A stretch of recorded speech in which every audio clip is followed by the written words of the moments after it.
خو اخیری باب او حدیث ته نو دې کې خو ادمون د طالبانو ویلي دې خبرې او هغه مال وخت په وخت دلته کړی هم دي نو نن زه هغه طالبانو خبرې نه کوم بس د دې باب او د حدیث مختصره ترجمه به درته وکړم او کومې چې ستاسو سره مناسب عامې خبرې وي د وعظ او د نصیحت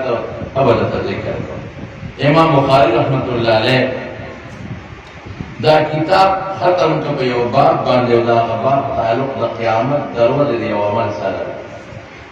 دا زموږ ایمان دی چې موږ د قیامت پر د قبرونو ټول راپاسو الله په مخامخ ودرېږو الله لا اله الا هو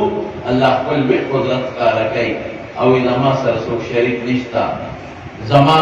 شریک واغې ته وایي لکه ما سره باغ سړی شریک دي چې ما سره برابر یې کنه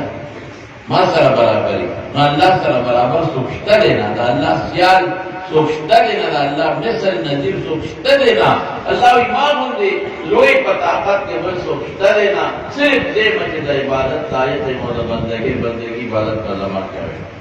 او هغه نه پس فرمایي لا يجمعنكم الى يوم القيامه اذا قیامت ورځ کې وتا ټول راځي کوم دا سروال د چهره کې بلازمن ممتاز د قبرونو راپاسو اذا هم من الاخلاص الى ربهم ينسلون ټول الله ته حاضرې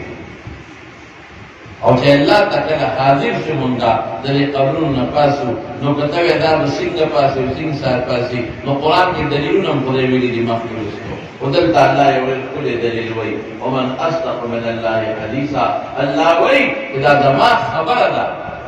اذا بتاسو دا غرور ځان ته مخامخ ودروما او دا زموږ ایمان دی الله وای اذا ما رښتونه ذات بل نشتا دا زما خبره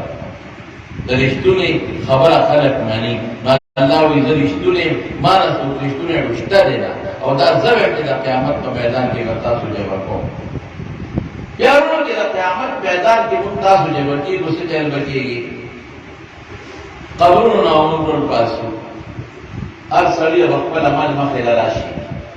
د چا عمل چې خرابي نو په بد شکل براشي او حدیث کې راځي هغه عمل به په یو شکل راشي دا زموږ چې څومره عمل دي د دې الته شکلونه دي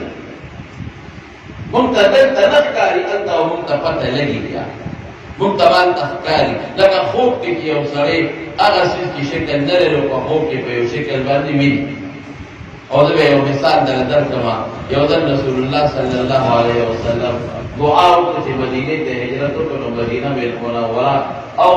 ارض الله او حدیث بخاری کې راځي ډېر زیاته بیماری وبا